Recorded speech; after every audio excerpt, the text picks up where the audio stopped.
अंदर अंदर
అమూల్యమైన ఓట్లను అత్యధిక మెజారిటీతో వర్ధిల్లాలి వైఎస్ జగన్మోహన్ రెడ్డి గారి నాయకత్వం. వర్ధిల్లాలి వైఎస్ జగన్మోహన్ రెడ్డి గారి నాయకత్వం.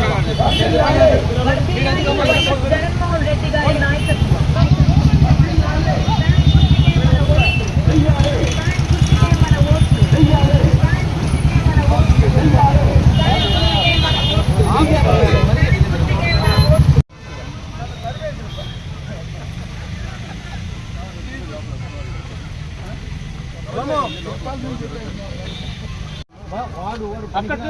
వాళ్ళు మాత్రం గుంపులు పెడుతున్నారు, మమ్మల్ని మాత్రం పంపించారు. 10 గంటలకు వచ్చినా లోపల పంపిస్తారు. 10 గంటలకు వచ్చినా లోపల పంపిస్తారు. 10 గంటలకు వస్తే కూడా మీరు ఏజెంట్గా పంపిస్తారు లోపలికి. ఒక్కొక్కరికి రూల్ ఉండదు కదా, అందరికి ఒకటిగానే పెట్టండి. చెప్పండి సెల్ఫ్ చేస్తారు. వాళ్ళు ఫోన్ చేస్తే మీరు కూడా వద్దులే. గుంపులు పెట్టుకుంటా ఉన్నారు. అందరికి ఒక న్యాయం ఉండాలి. ఉండాలి నా ఫోన్ ఉన్నాయి, అన్నది కూడా ఫోన్ ఉన్నాయి. 10:10 వస్తే కూడా వాళ్ళు మాత్రం ఏజెంట్లకు అలో చేస్తారు. మమ్మల్ని మాత్రం ఎవరైనా వస్తే మేము వాళ్ళు నమస్కారం పెడితే మేము నమస్కారం పెడుతున్నాం, కానీ మేమేం క్యాంపెయిన్ చేయట్లేదు కదా ఇక్కడ. కాదు, మేము క్యాంపెయిన్ చేయట్లేదు. ఇప్పుడు వాళ్ళు 10 మెంబర్స్ వాళ్ళకి గుంపుగా కూర్చోన్నారు.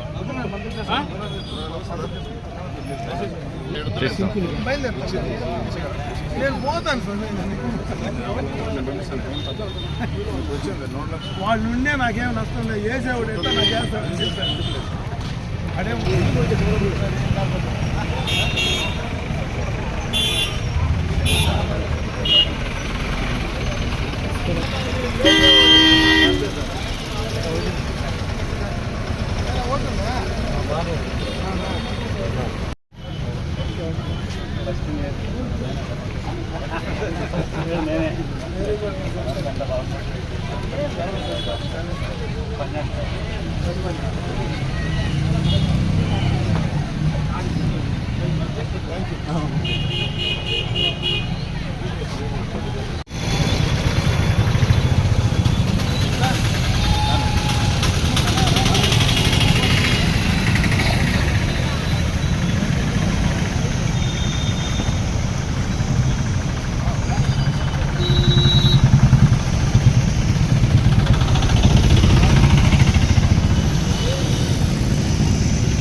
నమస్తే.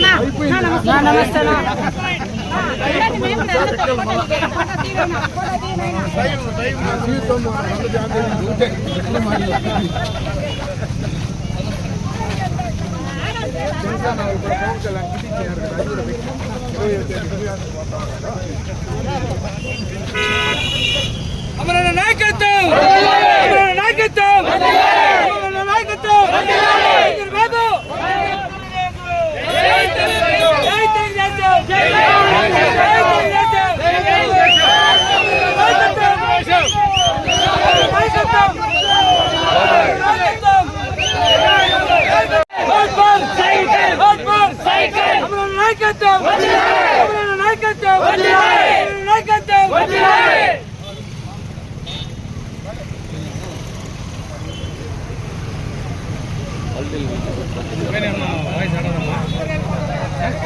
అడుగు ఏడద్దు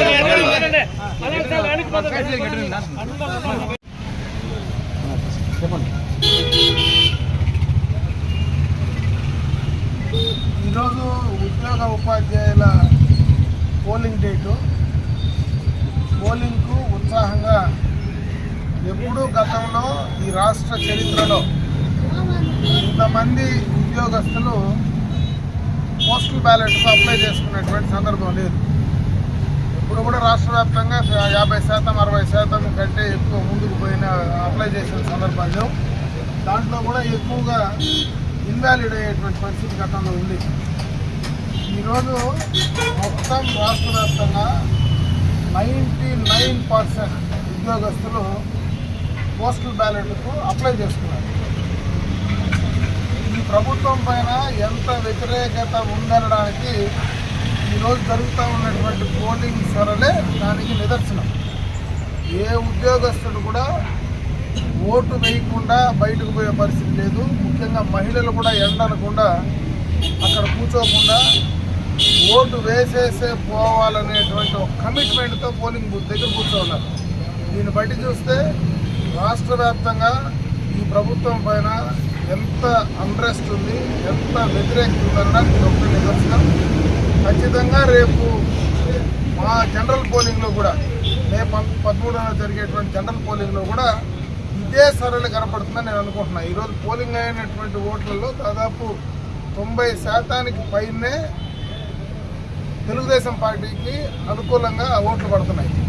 రేపు మళ్ళీ జనరల్ పోలింగ్ డేట్లో కూడా ఇదే సరళి ఉంటుందనేటిది ఈరోజు పల్స్ పెడితే తెలిసిపోతూ ఉంది. ఖచ్చితంగా ఈ ఎన్నికల్లో ఉద్యోగ ఉపాధ్యాయులు, ముఖ్యంగా ఉద్యోగస్తుల కుటుంబాలు కానీ పూర్తి స్థాయిలో ప్రభుత్వానికి పైన కసి తీర్చుకోవడానికి సిద్ధంగా ఉన్నారు. కసి తీర్చుకునే అవకాశం ఎప్పుడు వస్తుందా అని వెయిట్ చేశారు. ఈరోజు వాళ్లకు ఆ కసి తీర్చుకునేటువంటి అవకాశం, ప్రభుత్వం పైన వాళ్ళకు ఉన్నటువంటి వ్యతిరేకత తెలిపేటువంటి అవకాశం కలిగింది. కాబట్టి దాని ఫలితం ఏ రకంగా ఉండబోతుంది అనేది క్లియర్ కట్గా రేపు జూన్ 4వ తేదీ ఖచ్చితంగా తెలవబోతూ ఉంది. దాన్ని బట్టి ఈ రాష్ట్రంలో తెలుగుదేశం పార్టీ ప్రభంజనం కింద స్థాయిలో నిగూఢంగా లోపల ఉన్నటువంటిది ఏవైతే ఈరోజు అండర్ కరెంట్ అంటారు, దాన్ని అండర్ కరెంట్ అనేది ఏ రకంగా ఉందనేది ఈరోజు ఈ పోలింగ్ సరళ బట్టి అర్థమవుతుంది. కాబట్టి ఆ అండర్ కరెంటు రేపు మే 13 నాడు కూడా క్లియర్ కట్గా ఓపెన్ అవుతుందని చెప్పి తెలియజేస్తాను.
Gracias.